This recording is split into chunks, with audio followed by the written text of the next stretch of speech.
Estamos nuevamente en Negocios son Negocios y seguimos analizando los temas que tienen que ver con la realidad argentina, latinoamericana, mundial, y ahora contamos con la presencia de un experto, un querido amigo, un politólogo, que es Pablo Oliveira da Silva, es licenciado en Ciencia Política y Gobierno, se dedica también al análisis político en Sin Saco y Sin Corbata. El programa del querido amigo Claudio Cherutini, aprovechamos para saludar a Claudio, y digamos que ya ha dejado este plano, ha sido un enorme amigo, un tipo con una fuerza increíble, querido por todo el mundo, así que aprovechamos este momento para recordarlo y tenerlo siempre presente. ¿Cómo estás, Pablo? Muy bien, acá viendo un poquito las complicaciones de Argentina con el acuerdo del fondo, ¿no? Que está planteando una fuerte oposición interna en el frente de todos, en el oficialismo, y también generando un cisma posible de cara a lo que va a venir el 2023, y esta es una cuestión que no escapa a los analistas en general, y por supuesto la mirada de afuera respecto de cómo Argentina se alinea para avanzar en un acuerdo que necesariamente tiene que tener la contraparte económica en una respuesta que ya dijo hoy Alberto Fernández, o mejor dicho esta semana, que se prepara para arrancar una nueva guerra, o una guerra, claro, contra la inflación, ¿no? Pero el plano económico es un plano que vamos a tratar de dejar de lado para pensar qué es lo que está pasando en cuanto al panorama político nacional y cómo es la mirada respecto de lo que viene y lo que tiene que hacer el sistema político para enfrentar los enormes desafíos que tiene, no solamente del plano económico, sino también del plano institucional. Porque lo que estamos viendo es un presidente que no habla con su vicepresidente, una vicepresidente que ejerce el poder real y que tiene casi todas las estructuras con sus adláteres, dominando básicamente los principales resortes de poder de este gobierno híbrido del Frente de Todos, en el cual hay una decisión que está en filas de poder llegar a este acuerdo con el fondo, plantear un horizonte de previsibilidad, que es lo que le están demandando a la Argentina desde afuera, y también obviamente los actores del país que necesitan un poco de claridad respecto de cuál es el rumbo, y también un contexto internacional muy complejo, en el cual todos los países del mundo se están viendo afectados por la invasión de Rusia a Ucrania, que está principalmente tocando los commodities y las relaciones comerciales, ¿no?, a escala respecto de lo que vaya a ocurrir tanto con la energía como por supuesto los commodities agrícolas que hoy están en el eje, y que como una oportunidad para Argentina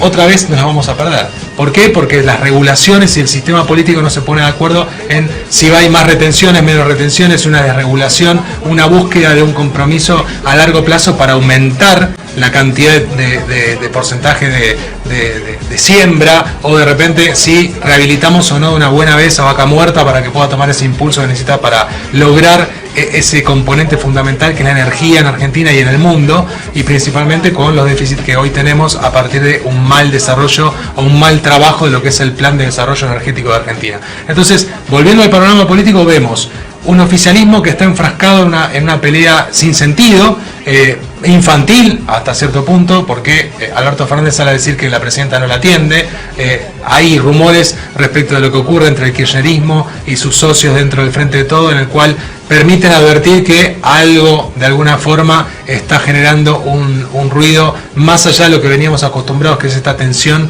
interna en una coalición, que para precisarlo en términos simples, es un agregado de intereses que en algunas cosas están en la misma línea y en otro hay oposición. Las coaliciones siempre tienen esos agregados en los cuales hay intereses que se comparten y en que en otros hay que negociar. Pero lo que estamos viendo acá es que cada vez menos es lo que se comparte.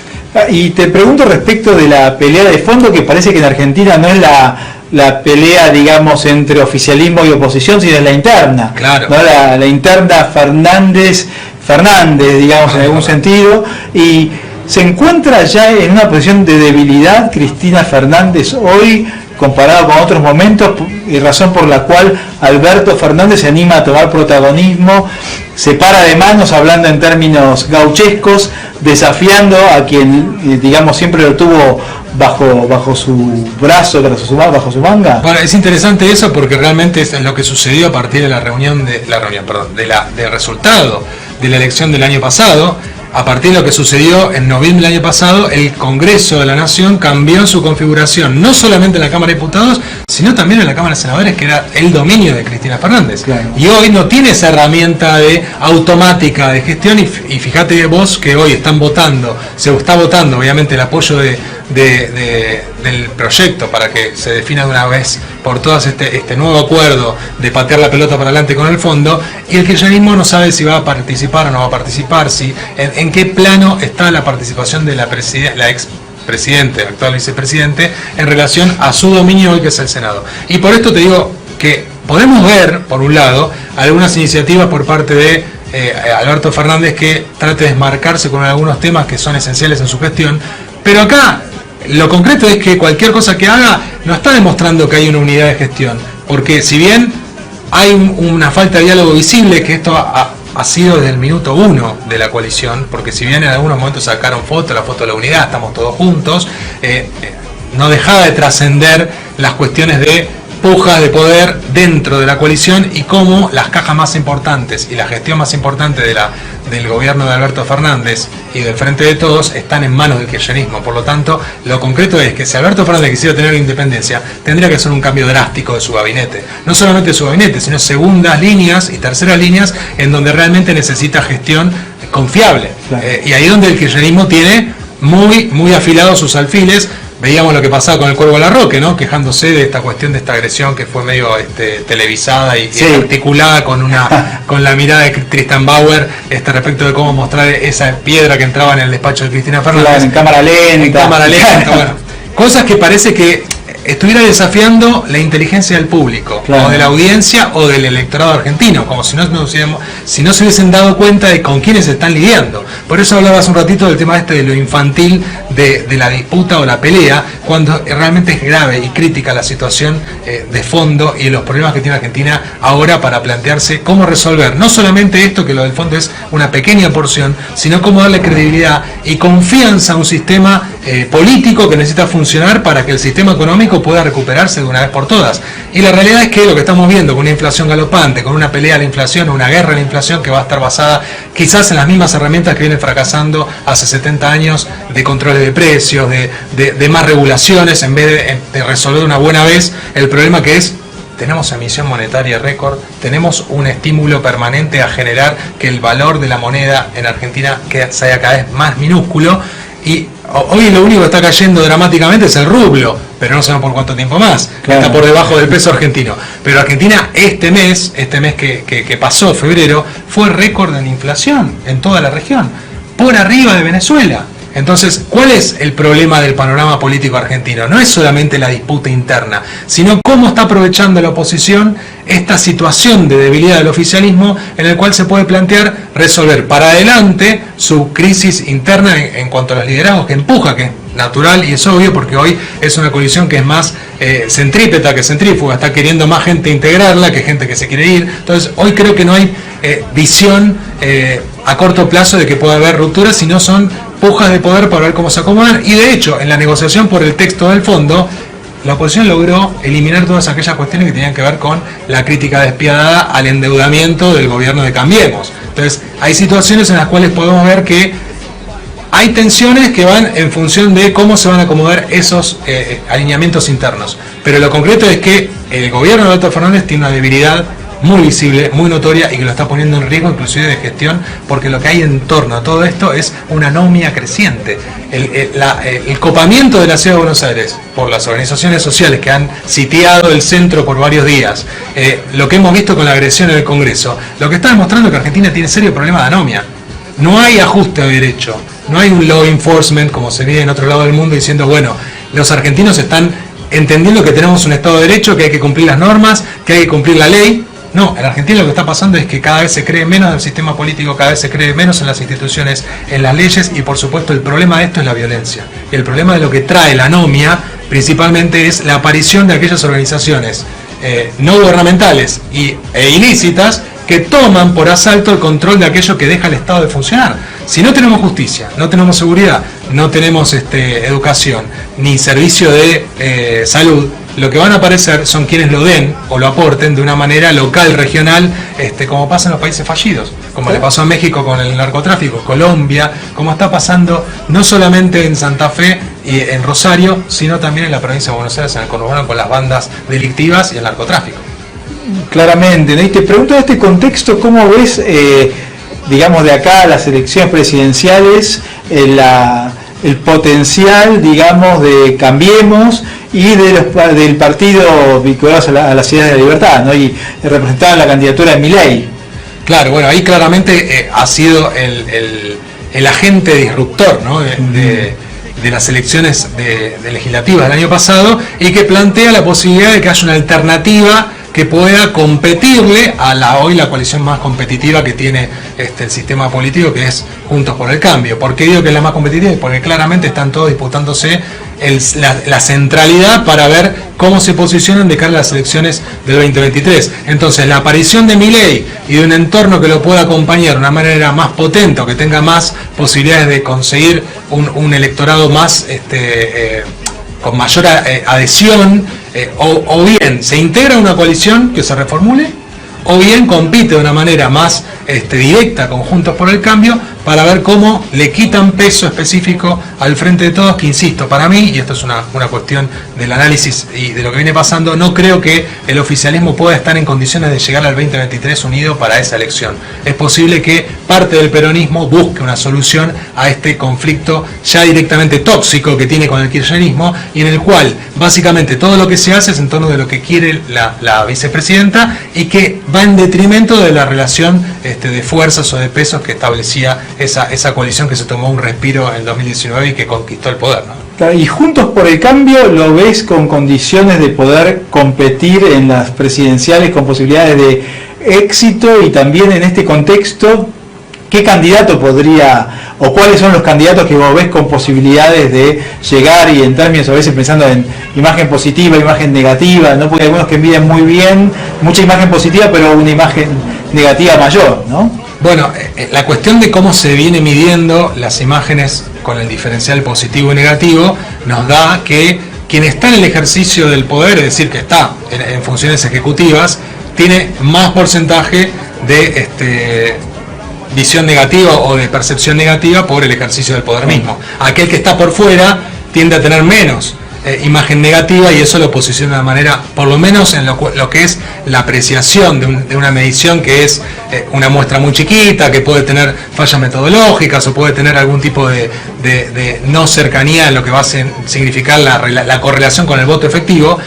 Hay muchos que se están disputando el traje de candidato para poder, obviamente, competir seriamente para las elecciones presidenciales y obviamente ejecutivas, legislativas del año próximo. Pero en cuanto a eso, te puedo decir que sin duda el que pica en punta en Juntos por el Cambio es Horacio Rodríguez Larreta, porque está en el ejercicio del poder, porque viene gestionando una coalición que busca ser más grande que la que tenía Juntos por el Cambio antes del 2019, que perdió con Cambiemos, y por supuesto la posibilidad de que en esa nueva organización haya aparición emergentes de nuevos candidatos, o una nueva relación de fuerzas con el radicalismo, que es realmente dentro de Juntos por el Cambio quien tiene la mayor desarrollo territorial, ¿no? Claro. Porque la realidad es que si vemos en cuanto a intendencias o figuras y gobernaciones, el radicalismo está buscando más protagonismo o participar en una fórmula, y posiblemente ese sea el encuadre en el cual se plantee una PASO abierta, y después se dirima eso, en esa PASO, cuáles son los pesos que compitan. Y ahí te digo, respecto a lo que está pasando con la Libertad Avanza, hay que ver y prestar mucha atención, que no es lo mismo jugar como jugador solitario que salir a competir con una coalición en la cual se integre para darle más potencia y casi la certeza de ser gobierno en 2023. Entonces yo creo que tanto Javier Milei como José Luis Espert pueden llegar a tener verdaderamente la tentación de encontrar un acuerdo que les sirva, claro, electoralmente dentro de la coalición competitiva, siendo que por ahora el Frente de Todos va en una seria debilitación de su base electoral, y con la afectación que tiene para el peronismo estar hoy en 17 provincias. Claro, entonces, claro, disputar 17 provincias para las gobernaciones del año próximo también es un desafío del peronismo. Y ahí es donde va a poner en riesgo, o no, si pide doblar las elecciones, anticipando las provinciales, si busca justamente algún tipo de coalición local que le permita sostenerse y después recién ahí negociar para a nivel nacional cómo se integra. Entonces yo creo que hay que esperar un poco más este desenlace en el cual podemos ver un gobierno cada vez más debilitado de Alberto Fernández y con mucha incapacidad para poder moverse, por esto que te decía que el kirchnerismo tiene todo el resorte de poder en las cajas y básicamente segundas y terceras líneas que pueden obturar por completo la función de gobierno del oficialismo. Sí, y para ir cerrando, hace un ratito hablábamos con un periodista chileno sobre el gobierno de Boric y demás, y hablábamos que llegaron a la final dos candidatos de partidos nuevos, digamos, ¿no? Que algo sorprendente, un fenómeno muy interesante. Hablábamos de las causas de los outsiders que pueden llegar, y la pregunta es si el sistema electoral argentino permitiría que lleguen nuevos jugadores hasta un punto tan alto como la presidencia, o existen otras barreras de acceso al mercado que, como vos decís antes, ¿no?, complejizan la llegada de los nuevos al juego final. Muy buena pregunta, Martín. Acá tenemos dos temas, ¿no? Una, lo que vos bien decís, es la emergencia de nuevos liderazgos o nuevos referentes de la política para una política desgastada que ya lleva por lo menos 3 décadas en el mundo, en el cual el sistema de representación política está en crisis. Y eso lo que determinó es la aparición de la emergencia de las candidatocracias. Claro. Las candidatocracias es poner en valor a una persona que tiene un capital simbólico, un capital político, que puede venir de otro rubro, venir de otro palo, y termina siendo justamente incorporar a la política por ese trasvasamiento del capital simbólico al político de una manera efectiva.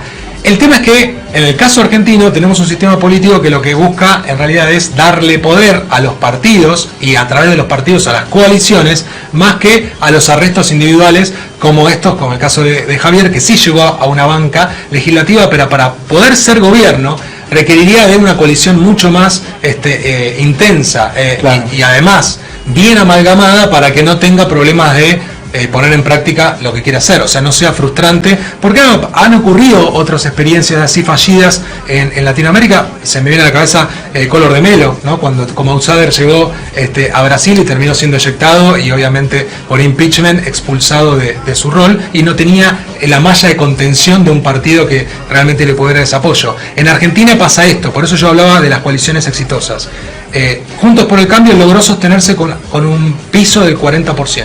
¿Sí? Ya lleva 2 presidenciales en las cuales, si bien perdió el poder en 2019, conservó su base importante, y que si bien La Libertad Avanza le quitó una porción o una participación, no dejó de ser la coalición que tiene más potencial de encarar un 2023 más exitoso. Por eso digo que hay más decisiones, como decía Sartori, ¿no? Para poder ser partido político tenés que tener la posibilidad de chantajear a otro y la necesidad de coalición. O sea, que vos tengas la capacidad de chantaje y también de coalición.